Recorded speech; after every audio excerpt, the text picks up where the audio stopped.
Hi everybody, my name is Dai Matsuzaka. Today we'll be working with applications with probability for SAT Math.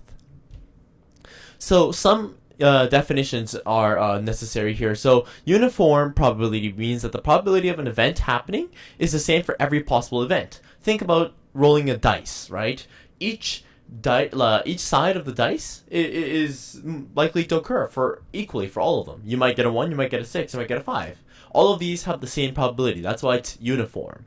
Discrete means that when all the probabilities of each event is added together, we have 100% sure probability. That means that, the probability of me rolling a 1, 2, 3, 4, 5, 6 is equal to 100%. There's no other possible cases. It's discrete, right? If I think about all the probabilities that can happen, it all adds up to 1. Now, yes, again, think of rolling a die. The possible events are the 6 numbers, each with the same probability, 1 over 6. So, sorry about that, that's a typo, but there's 6 sides to die, and each side is, just one side. So, 1 out of the 6 sides is what's going to happen, right? So if you're going to bet, I'm going to get a 1. Well, how likely is that going to happen? It's 1 out of 6. Now, if you add all the probabilities of each event, then we have 1 over 6 times 6, which is equal to 1, or 100%. So this is an example of uniform discrete probability. If a probability is uniform and discrete, then the probability is x is equal to event over sample. So event is just the number of what you're thinking about, right? So say I'm saying, let's keep going with the dice example. So rolling a 1, right? And the sample is, the dice and all the 6 sides. So 6 sides of the dice of a die is your sample. Well, what's the probability? Well, it's literally just this. It's this event divided by the sample, which is 1 over 6. Right?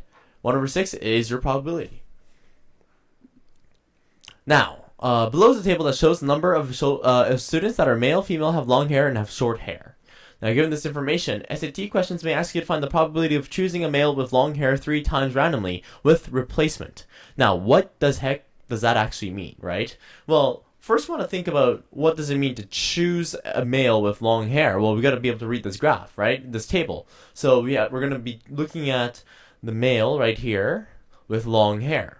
So we're looking at this entry. There's 3 males with long hair from a total of 14 students.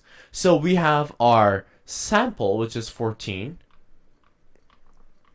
and our event, which is this. Now we have to think about choosing it 3 times randomly. So how likely is that to happen?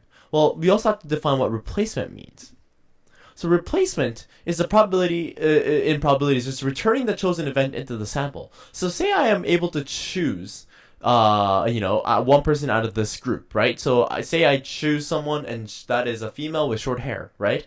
Then if you think about it, if I don't replace that person, if I don't put her back into the sample, then I'm actually now working with 13 people instead of the 14 because I took one out.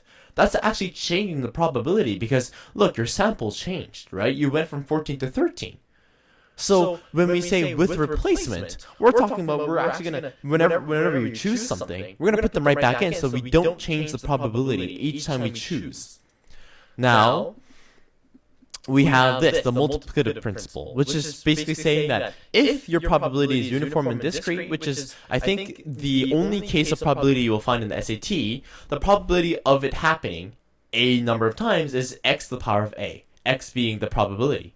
So if you go back to that previous example here, right, we want to figure out how many times, what's the probability of choosing a male with long hair 3 times, right? Well, what's the probability of choosing once? Well, it's 3 out of 14, so that's your probability. And then the probability of choosing them 3 times is just this times this once more, and then another time. So it's 3 over 14 to the power of 3. And there you go, you have your answer. And that's pretty much it for probability on the SAT. I'll see you next video.